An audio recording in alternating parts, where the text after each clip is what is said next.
안녕하세요, 여러분. 저는 지금 30대 후반을 향해 쉼없이 달려가고 있는 여성입니다. 참 한 것도 없는데 이렇게 나이만 먹어 들어가고 있으니 저도 곧 40을 넘기고 50을 넘기고 그렇게 세상을 알아가고 배우게 되겠죠. 제가 세상의 모든 풍파를 다 겪은 나이가 아님에도 이곳을 찾아오게 된 것은 제 인생에 정말 충격적인 일이 벌어졌기 때문입니다. 여러분들께서는 감히 상상도 하지 못할 만큼 저에게 일어났던 일이라고 생각하기에 벅차기까지 한 그런 충격적인 일 말입니다. 차라리 꿈이었으면 좋겠네요. 몇 년 전에 이 지지부진한 싸움이 제대로 끝을 맞이했기 때문에 제가 지금 이곳을 와서 지나간 이야기 좀 한번 풀어보겠다 말도 할 수 있는 거겠죠. 만약 그때 제가 아무것도 모르고 그들이 하자고 하는 대로 멍청하게 넘어갔더라면 글쎄요, 삶이 너무 버거워서 이곳을 찾아올 생각도 못했을 것 같습니다. 어떤 이야기길래 이렇게 겁붙어주면서 시작하나 슬슬 궁금하실 텐데요. 지체 없이 바로 이야기를 풀어보도록 하겠습니다. 끝까지 잘 들어주세요. 저는 남편과 3년이라는 연애를 하고 결혼을 하게 되었는데 사실 결혼을 할 당시 저희가 30 초반대의 나이였기 때문에 당장 결혼을 하자 이런 생각은 전혀 없었습니다. 3년이라는 시간을 만나다 보니 이 사람과 계속 이렇게 만나게 된다면 결혼까지도 할 수 있겠다 하는 마음은 들었지만 그게 바로 그 당시 바로일 거라는 생각을 못했던 것입니다. 게다가 제가 남편보다 1살 연상이었기에 남편의 아직 어린 모습이 눈에 보이기도 했고 믿고 의지할 남편의 면모를 갖추지 못했다고 생각을 하기도 했습니다. 시간이 몇 년 더 흐르면 서로 성숙한 모습으로 결혼 생활을 이어갈 수 있지 않을까 하는 마음이 들었고 저는 그 시기를 기다리려고 했었는데 늘 인생은 제 마음처럼 되지 않죠. 남편이 어느 날 저에게 자기 주위에서 자꾸 이상한 일들이 벌어진다면서 불안해하는 모습을 보여주었습니다. 저는 영문을 몰라서 무슨 일이 생기냐고 했더니 집에 있을 때 자꾸 어딘가 다치는 일이 생긴다거나 아픈 일이 생긴다고 말을 하는 것이 아니겠습니까? 도대체 집에 있는데 왜 그런 일이 생기냐고 이해가 안 가서 물어보니까 평소와 다르게 자기가 밥을 해먹거나 뭘 하면 날카로운 주방 도구들이 거꾸로 꽂혀 있어서 다치는 경우가 생긴답니다. 그냥 남편이 부주의해서 그런 거라 생각했는데 잘 있던 선반이 무너져서 어깨를 다쳤을 때는 저도 의심이 들긴 했습니다.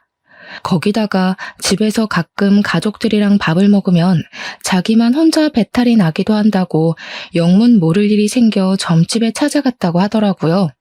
그러니 점쟁이가 빨리 결혼을 하라고 했다면서 안 그러면 목숨까지 위험할 수 있다고 했다는 게 아니겠습니까?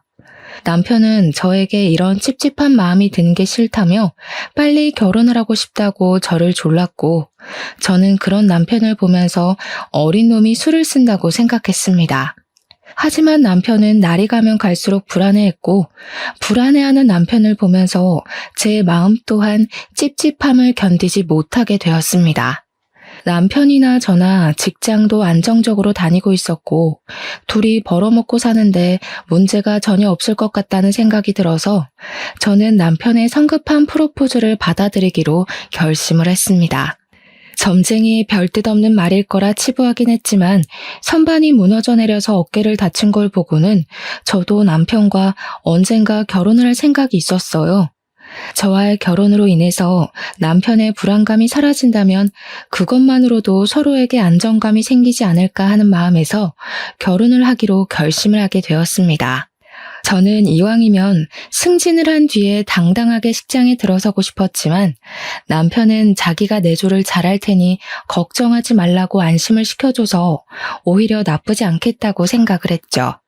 결혼을 하겠다고 양가에 말씀을 드린 뒤 서로의 집을 찾아가게 되었는데 저희 집에서는 좋으면 결혼을 하라고 쿨하게 허락을 해주셨습니다. 오히려 저희 부모님께서 너무나도 기뻐하시면서 결혼을 할 수나 있겠나 싶었는데 이렇게 좋은 사람을 만나서 결혼하게 되었다고 빨리 저를 해치우고 싶어하는 눈치라 충격적이었습니다. 반면 복병은 시댁에 있었는데 시모가 남편을 걱정스러운 눈빛으로 바라보시면서 벌써부터 꼭 결혼을 해서 부모의 품을 떠나야겠냐고 붙잡으시더라고요. 저희에게 아직 나이도 어리고 사람 일은 모르는 건데 조금만 시간적 여유를 가지고 천천히 생각해보는 게 좋지 않겠냐고 하셨습니다.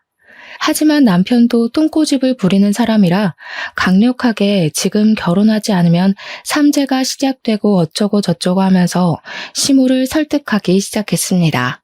이야기를 쭉 듣던 시부가 먼저 결혼하라는 말을 하셨고 시모는 끝까지 탐탁지 않아 했지만 더 말리진 않으셨습니다. 하루는 제가 시모랑 결혼 전에 조금 친해져 두면 좋겠다 싶어서 데이트를 하자고 맛있는 밥도 먹고 풍경 좋은 카페에 가서 이야기도 나누자고 말씀을 드렸습니다. 저를 별로 좋지 않게 보셨던 것 같아서 거절을 하실까 걱정이 되긴 했지만 시모가 좋다고 만나서 이야기를 하자고 하시더라고요. 그래서 만났죠.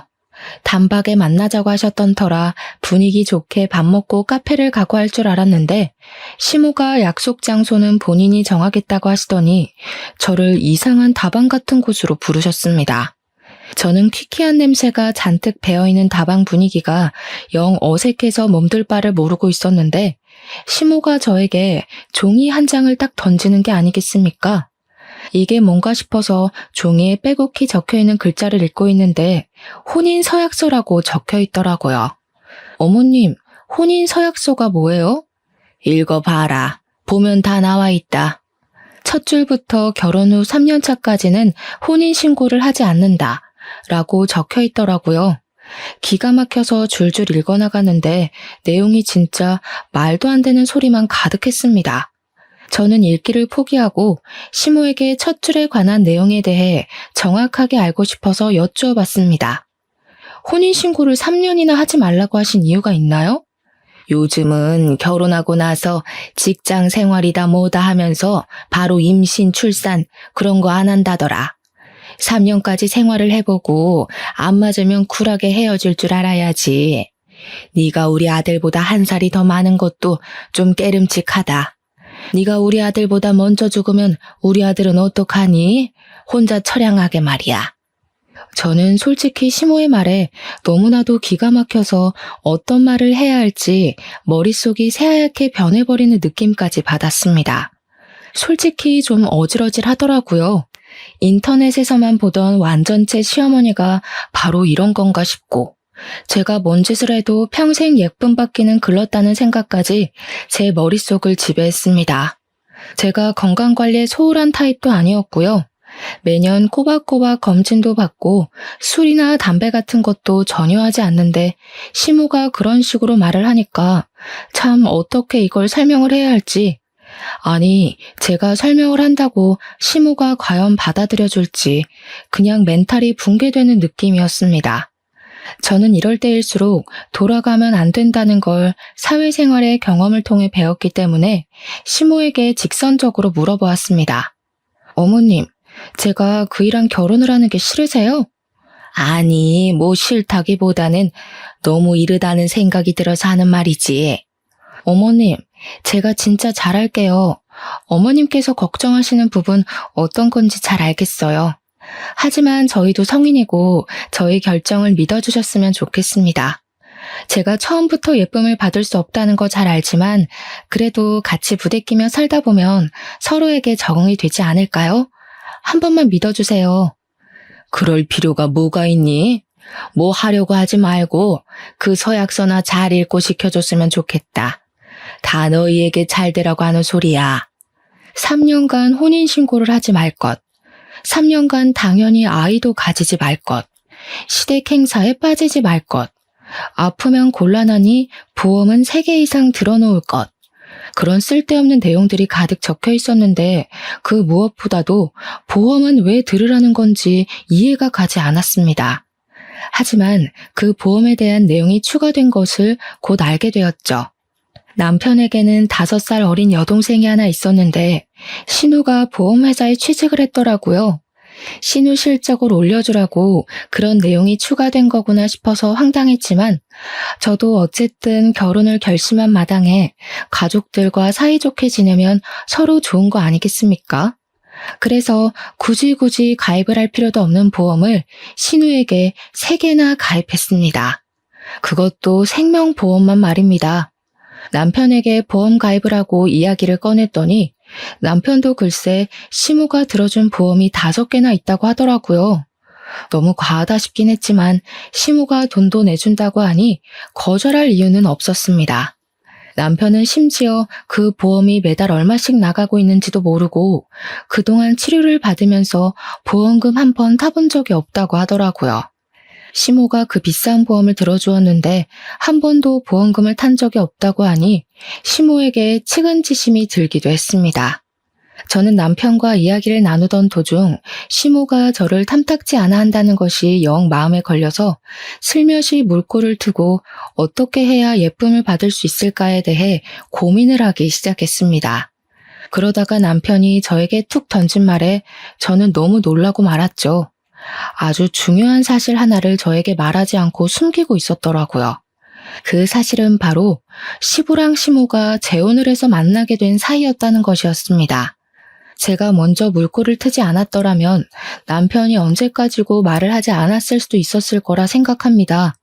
본인은 친모에 대한 기억이 좋지 않아서 시모를 친모처럼 생각하고 자랐다고 덧붙였거든요.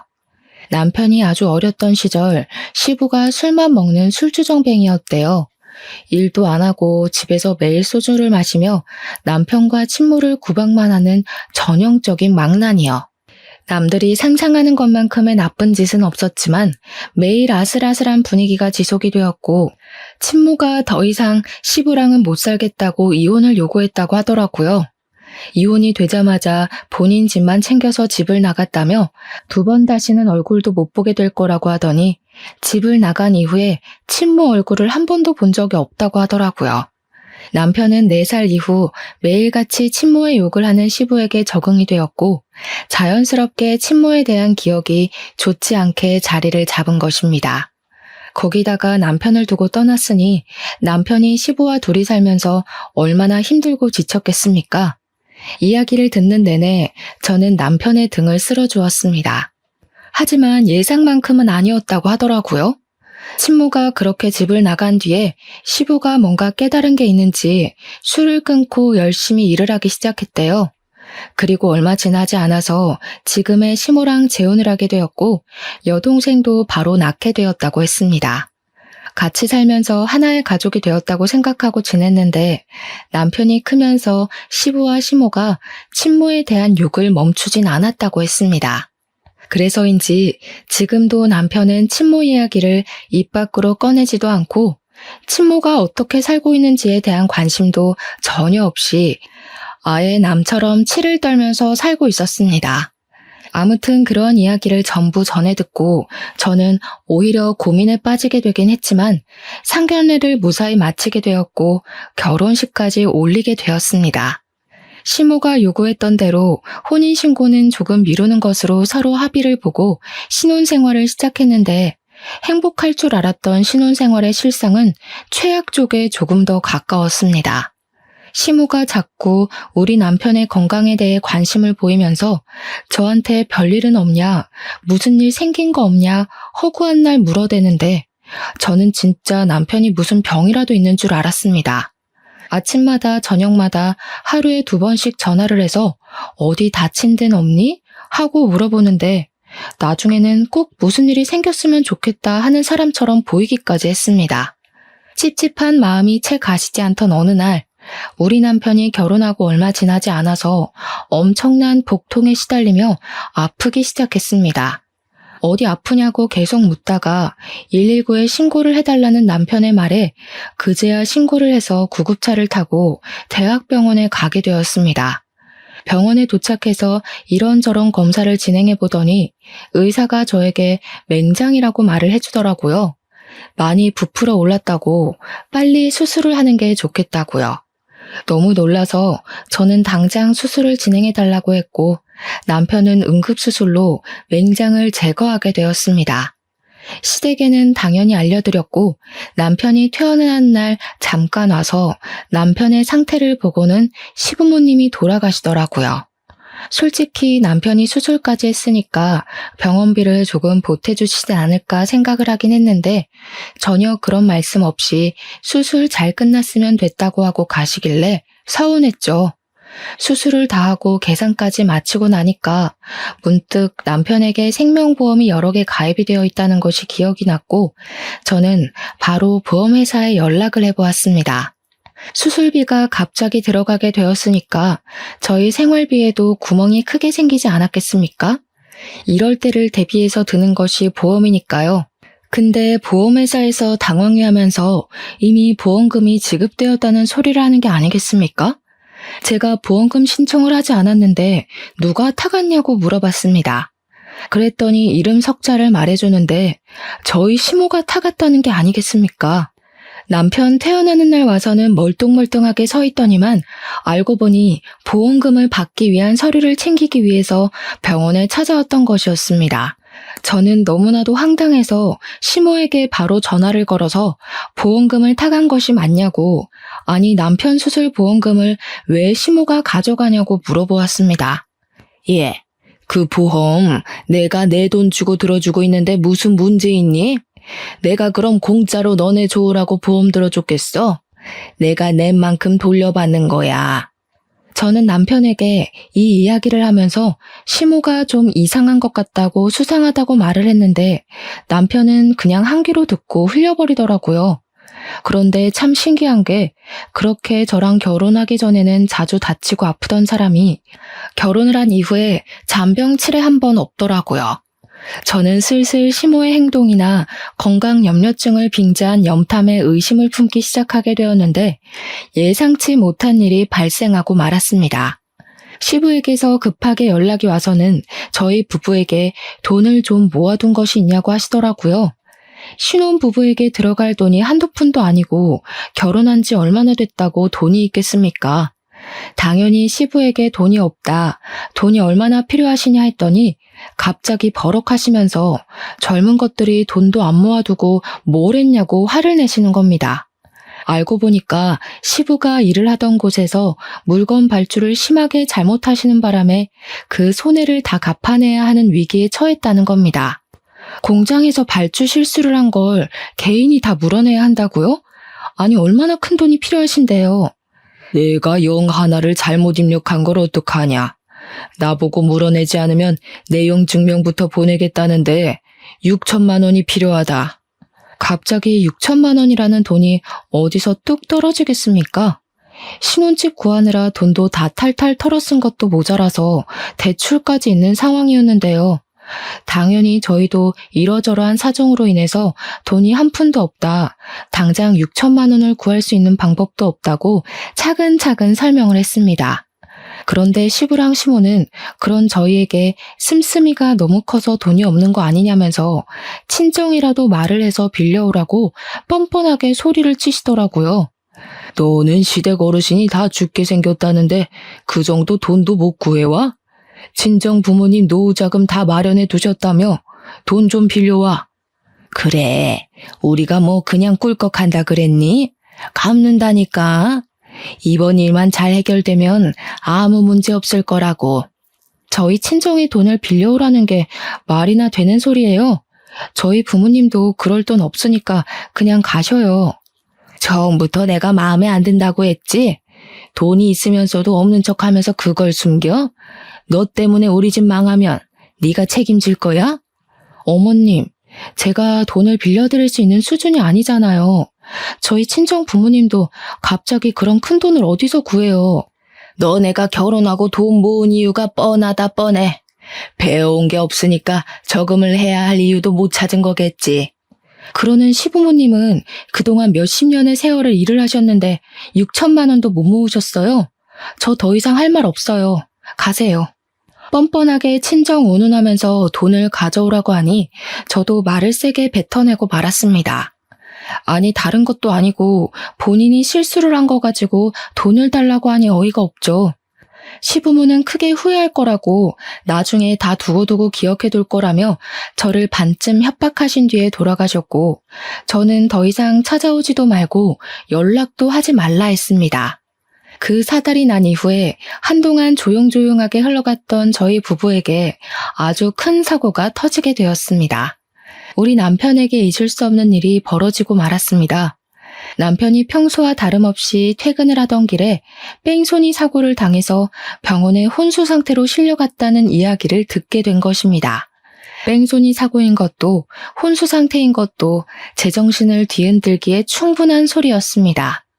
저는 너무 놀라서 바로 대학병원 응급실로 뛰어가게 되었습니다. 머리가 많이 부었다면서 수술을 해야 한다고 해서 빠르게 뇌부종을 가라앉히는 수술을 했고, 다행히 결과 자체는 좋다고 했지만 남편은 의식을 찾지 못했습니다.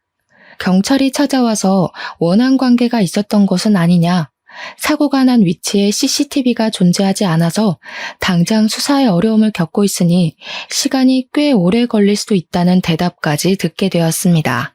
저는 제가 나서서 어떻게든 실마리를 잡아야겠다는 생각에 사고 현장에 현수막까지 걸었습니다.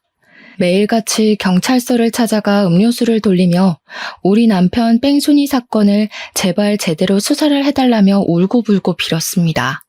결국에 제가 며칠을 찾아가고 빈 덕분에 형사들은 조금만 믿고 기다려달라고 주변 CCTV는 물론이고 블랙박스까지 찾아서 어떻게든 해결을 해주겠다고 약속을 했습니다.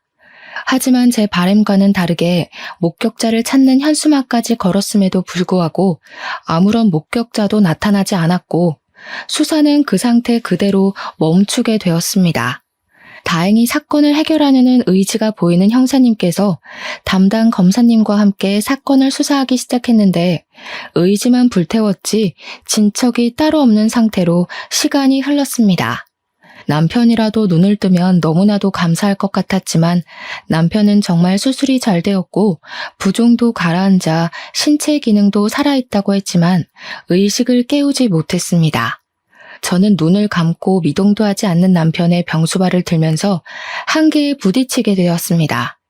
욕창이 생길까봐 하루에 한 번씩 남편을 물수건으로 닦아주어야 했고 남편이 자면서 목이라도 아플까봐 습도도 온도도 적절하게 맞춰야 했습니다. 물론 그만큼 병원비도 만만치 않았죠. 제일 걱정되는 것은 다름 아닌 돈이었습니다. 간병인이라도 두고 싶었지만 그럴 돈이 없었습니다.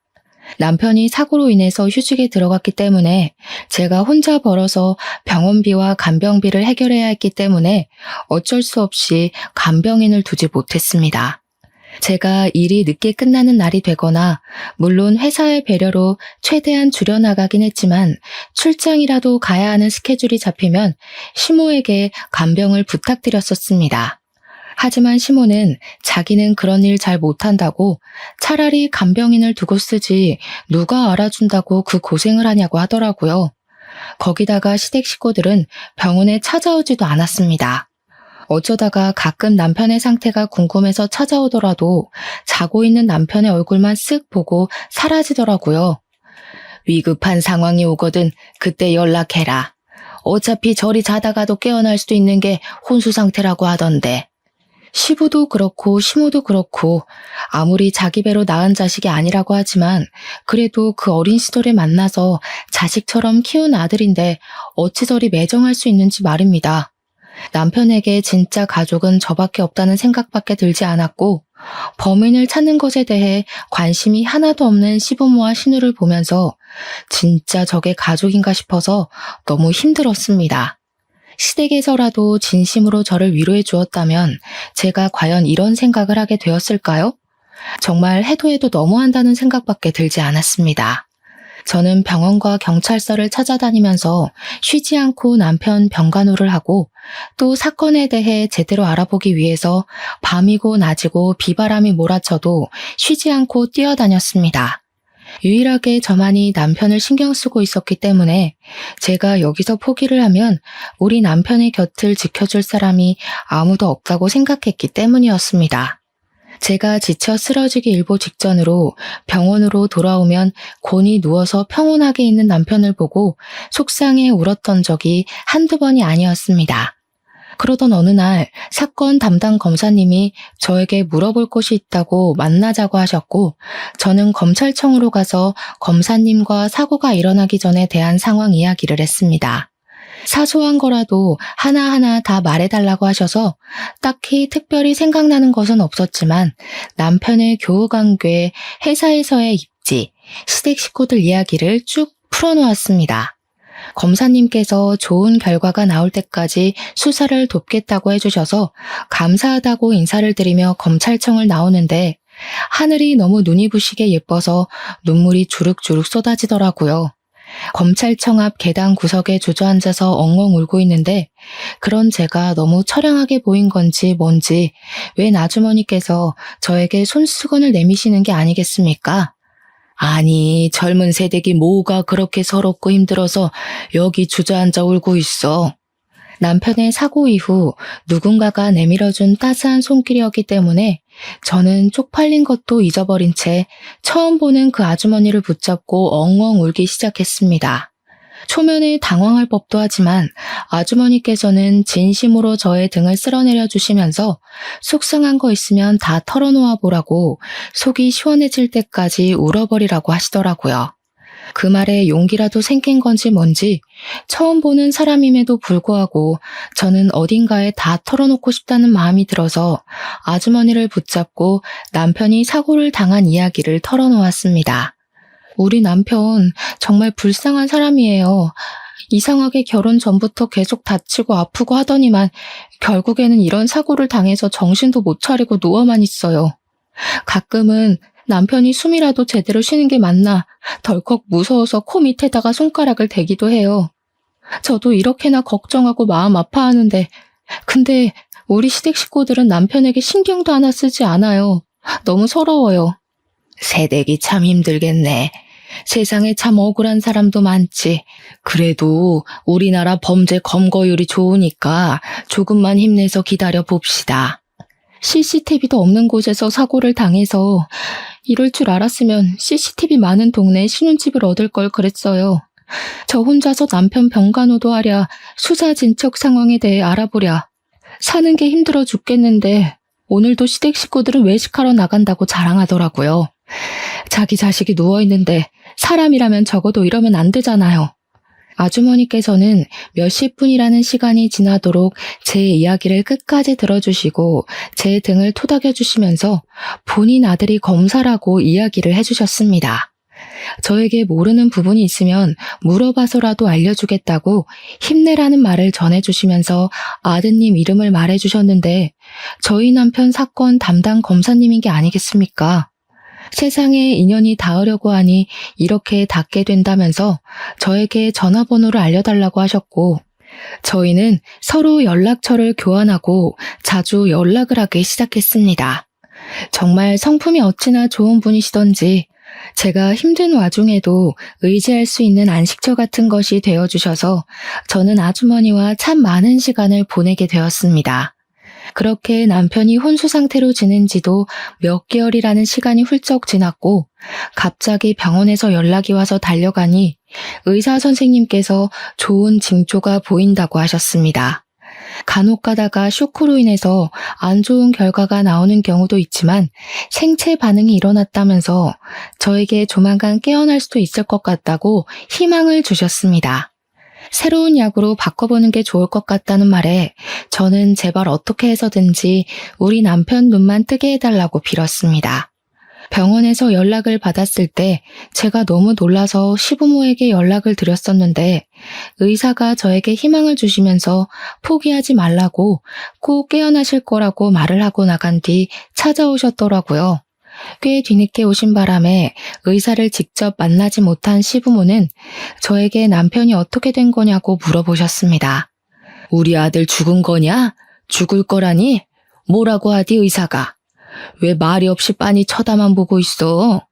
언제까지 저 기계를 주렁주렁 달아놓고 우리 아들을 힘들게 할 거야? 돈 없어서 못 빌려준다고 하더니 병원비만 해도 벌써 몇 천만 원은 깨졌겠다. 그 병원비 감당이나 되냐? 우리한테 빌려달라고 해봐야 돈 없다. 이럴 때일수록 사람이 과감하게 결정을 내려야지. 그냥 곱게 보내주자. 지금 우리 남편 생명 연장 치료를 중단하자는 말씀이세요? 저렇게 괴롭게 있는 것보다야 하루빨리 눈 감는 게 우리 아들을 위한 길이라고 생각하지 않니? 어떻게 평생을 키운 아들에게 그런 소리를 할 수가 있어요? 저는 절대로 이대로는 못 보내요. 저요, 법인 꼭 잡아서 우리 남편 앞에 데려다 놓을 거예요. 뭐 좀 나온 게 있다고 하드나? CCTV도 없고 목격자도 없고 뭐 아무런 친척이 없다고 하던데. 제가 백방으로 노력하고 있으니까 어떻게든 찾아낼 겁니다. 그러니까 저한테 남편을 보내주자는 둥 그런 이야기 하지 마세요. 우리 아들 저러고 내버려두는 게 2번 죽이는 일이라는 거 네가 정녕 몰라서 그러니? 보호자면 보호자답게 빨리 연명치료 포기하겠다고 말해. 그러고 보니까 언니네 혼인신고도 안 하지 않았나? 그럼 보호자가 엄마랑 아빠 아니야? 그렇지. 쟤들 혼인신고도 안 했지? 내가 가서 우리 아들 곱게 보내주련다. 그 말이 끝나기 무섭게 뒤를 돌아서는 시모의 머리채를 잡아 뜯었습니다. 시모가 악소리를 내고 뒤로 자빠지는데 제가 머리채를 잡고 끌어올려 시모의 뺨을 세차게 때렸습니다. 신우도 시부도 전부 놀라서 저를 붙잡고 말렸고 저는 그들에게 붙잡힌 채로 시모에게 발길질을 마구마구 날렸습니다. 그리고 있는 힘껏 악다구니를 쓰면서 시모에게 소리를 질렀죠. 그런 소리 한 번만 더 해보세요. 아주 동네방네 아들 죽인 살인자라고 소문낼 거예요. 인연이 미쳤나? 지금 누가 누굴 때려? 네가 우리 아들 보호자야 가족이야 뭐야? 내가 당장이라도 의사를 만나서 저 기계 다 빼버리라고 할 거야. 하지만 시모의 바람대로 되지 못했습니다. 이미 시간이 늦은 터라 의사가 퇴원을 했고 유지장치를 제거하려면 다음날 다시 오라는 간호사의 말 때문이었습니다. 저는 정말 팔에 소름이 쫙 올라왔습니다. 어떻게 자기 아들의 생명 유지 장치를 가족들이 떼어버리겠다고 합심을 할 수 있는지 말입니다. 하지만 항상 기적이라는 것은 중요한 순간에 찾아오기 때문에 기적이 아니겠습니까? 그날 저녁 남편의 옆에서 밤새 병간호를 하며 울고 있었는데 기적처럼 남편이 손을 움직이더니 눈을 뜬 것입니다. 저는 순간 이 모든 상황이 꿈인지 생시인지 헷갈려서 제 뺨을 세차게 2번 때렸고 뺨이 얼얼해지고 나서야 남편이 눈을 뜬 것이 현실이라는 것을 깨달았습니다. 남편은 점차 몸에 힘을 주기 시작하더니 정신이 또렷하게 돌아온 것인지 뭔지 갑자기 눈물을 줄줄 흘리면서 그동안 너무 무서웠다고 말을 하더라고요. 저는 남편이 입을 열어서 말을 하고 자가 호흡을 한다는 것에 놀라서 응급코를 부를 생각도 하지 못했습니다. 결국 밤새 검사가 시작되었고 남편의 의식이 돌아왔다는 것을 병원에 있는 모든 의료진들이 축하해 주었습니다. 저는 아침이 오는 것도 모른 채 남편과 두런두런 이야기를 하면서 그동안 사고로 인해 벌어진 모든 일에 대해서 남편에게 설명을 해주었습니다. 그리고 제 이야기를 끝까지 들은 남편은 시댁 식구들이 본인의 연명치료를 포기했다는 말에 아주 큰 충격을 받게 되었습니다. 남편은 저에게 소심한 복수를 하고 싶다면서 시댁 식구들을 놀려주고 싶다고 말을 했습니다. 연명치료를 포기하러 오겠다고 말을 하고 돌아갔기에 호흡기를 떼려고 하는 순간 눈을 뜨겠다고요. 시댁 식구들이 화들짝 놀라는 모습과 죄책감을 느끼는 모습이 보고 싶다며 남편은 그들이 와서 기계를 뗄 때까지 의식을 차리지 못한 척 누워있겠다고 했습니다.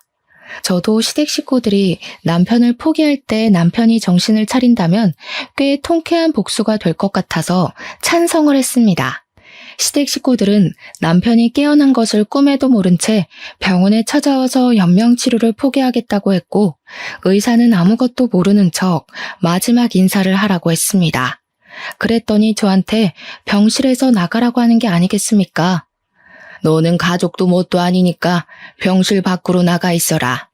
마지막 임종은 가족들끼리 보내고 싶구나. 저는 졸지에 병실에서 쫓겨나게 되었고 시댁 식구들만 마지막 인사를 하게 되었는데 그 순간 시모가 깨악하는 소리를 냈고 저는 웃으면서 병실에 들어갔습니다. 그런데 남편이 엄청나게 씩씩거리면서 화를 내고 있는 게 아니겠습니까? 아직 몸이 온전치 않은데 벌떡 앉아서 소리를 지르고 난리가 난 것입니다. 이게 다 무슨 일인가 눈치를 살피고 있던 그때 검사가 병실에 들이닥치더니 체포영장을 보여주면서 시부, 시모 그리고 신우에게까지 수갑을 채우는 게 아니겠습니까? 저는 너무 놀라서 이게 다 무슨 상황인가 어리둥절해하고 있었습니다. 그런데 그 뒤에 얼굴이 사색이 된 아주머니까지 같이 따라 들어오시더니 제 손을 잡고 제 걱정이 너무 되었다고 하시는 게 아니겠습니까? 수갑을 차고 있던 시부, 시모 그리고 제 손을 잡은 아주머니의 시선이 한데 모이더니 갑자기 세 사람 모두 얼굴이 시퍼렇게 질리는 것입니다. 당신이 여기 왜 있어? 설마... 아주머니는 시부와 시모를 보며 벌벌 떨면서 이야기를 했고 저는 머리가 어질어질했습니다. 도무지 이 상황이 이해가 가질 않았기 때문이었죠. 세 사람은 서로 아는 듯이 네가 여기에 왜 있냐 따위의 말을 주고받고 있었습니다.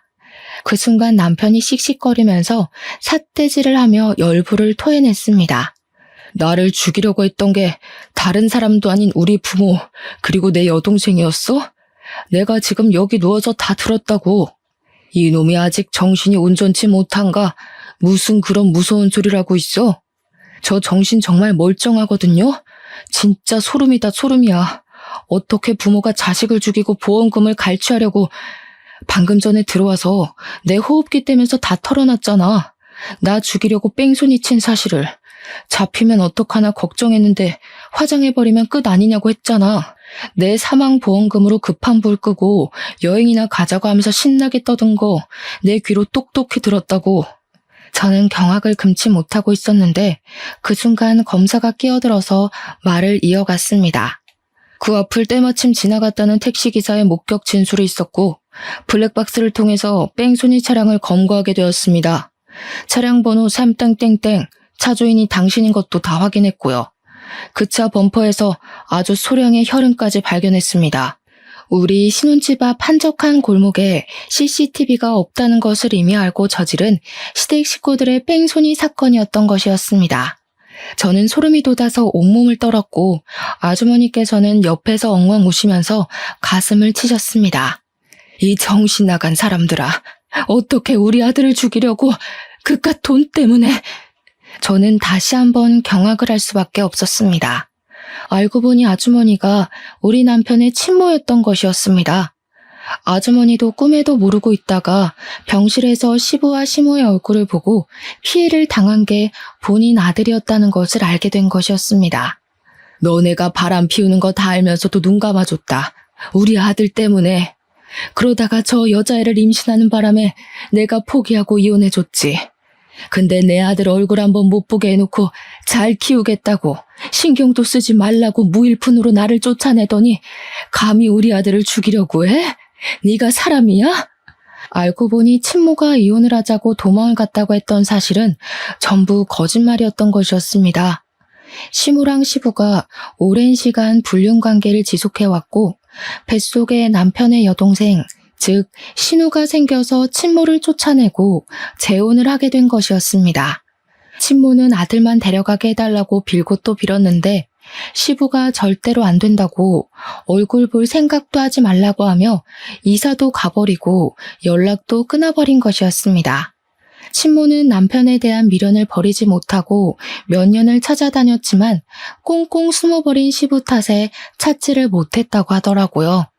결국에는 돈이 없어서 남의 집 가정부로 들어가게 되었는데 그게 지금 검사님의 집이었던 것이었고 그곳에서 새로운 가정을 꾸리게 된 것이었습니다. 친모는 본인 분을 이기지 못하고 수갑을 차고 있는 시부와 시모의 뺨을 연달아 치면서 욕을 뱉었습니다. 만약 주변에서 말리지 않았다면 정말 얼굴에서 쌍코피가 터졌을지도 모른다는 생각이 들 정도로 세게 말입니다. 제가 상황을 전부 다 파악하기도 전에 시댁 식구 셋은 긴급 체포가 되어서 바로 유치장으로 수감이 되게 되었습니다. 참고인 조사차 방문을 해서 진술을 하고 있는데 시댁 식구들이 저에게 오해라고 하면서 보험금을 노리고 한 짓이 아니라는 사실을 증언해달라고 무릎을 꿇고 빌더라고요. 저에게 돈까지 주겠다고 하는데 병원비 보태줄 돈도 없다고 소리칠 땐 언제고 이제 와서 없던 돈이 생긴단 말입니까? 우리가 다 늙어서 감옥에서 어떻게 살겠나? 한 번만 용서해주면 두 번 다시는 너희들 앞에 나타나지 않겠다. 그래, 변호사 제대로 된 사람 구해다 줄 수 없겠니? 제발 합의라도 해줘라. 우리가 돈 두둑히 줄게. 그걸 제가 왜 받으려야 하죠? 법대로 하세요. 요즘 교도소 밥 잘 나온다던데. 거기서 노후 생활 즐기시면 되겠네요. 시댁 식구 3명 모두 법의 심판을 받게 된 덕분에 들어두었던 보험금들은 전부 저희 부부가 수령을 하게 되었고 남편의 병원비를 갚는 데 무리가 없었습니다. 시댁 식구들은 끝까지 저에게 빵빵한 변호사를 선임해달라고 빌었지만 저는 모르쇠로 일관하고 찾아가지도 않고 재판 구경 또한 하지 않았습니다. 제가 왜 그런 호의를 베풀어야 할까요? 내 남편을 죽이려고 했던 그 저급한 인간들에게 말입니다. 결국 시부의 살인교사, 시모와 신우의 공범 혐의 및 보험금 취득 사기까지 걸려서 콩밥을 제대로 드시게 되었습니다. 포승줄에 끌려가는 꼴을 보려고 재판이 끝난 뒤 슬쩍 구경을 했는데 그 와중에도 살려달라고 울고불고 소리치는 게 너무나도 통쾌했습니다. 남편은 그 이후 친모와의 오해를 풀고 연락을 하고 만나기도 하면서 좋은 사이를 유지하며 지내고 있습니다. 졸지에 생긴 검사형 덕분에 일 처리도 확실하게 하게 됐고 그 형님도 우리 남편의 이야기를 종종 들었다며 이상하게 내적 친밀감이 있다고 잘 지내보자고 하셨습니다. 저에게 제주씨라고 불러주시며 넉살 좋게 대해주셔서 잘 지내고 있습니다. 얼마 전에 친모 생신이었는데 저랑 남편까지 불러주셔서 양 아버지께도 인사를 드리고 앞으로 한 가족처럼 잘 지내보자고 하셔서 남편이 눈물을 줄줄 흘리기도 했습니다. 저는 남편이 회복을 한 이후 혼인신고부터 진행했고 감옥에 가 있는 시댁 식구들은 뭐 어떻게든 잘 버티며 살겠죠. 돌이켜보면 남편이 그때 병실에서 기적적으로 정신을 차리지 못했다면 끔찍한 일이 벌어지고도 남았겠죠. 빼앗긴 아들을 되찾고 싶었던 우리 어머님의 기도 덕분인지 모든 일이 잘 풀린 것이라고 생각하고 있습니다. 그리고 남편의 친모인 새시모는 어찌나 성품이 좋으신지 정말 한결같은 모습으로 저에게 시집살이 같은 거 한 번을 시키지 않으셨습니다. 건강한 게 최고라며 둘이 행복하게 잘 살기만 하면 된다고 매일같이 저희 부부를 위해서 기도도 올려주세요. 저는 뒤늦게 만난 새로운 가족에게 잘 보이고 싶어서 남편이 말하기도 전에 매주 시댁에 들러 시간을 보내고 있습니다. 나중에 알게 된 사실인데 남편의 배다른 형인 검사 아주버님은 사실 시모가 입양하신 입양아였더라고요.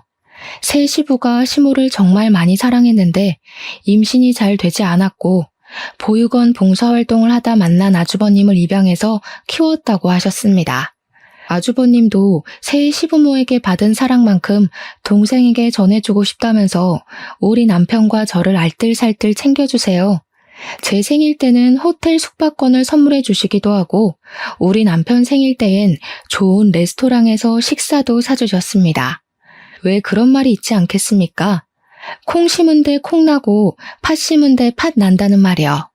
우리 남편을 낳아준 시모가 세상에 둘도 없는 천사 같은 분이라 그런지 시모 곁에는 착한 사람밖에 없어서 너무 다행이라는 생각이 듭니다.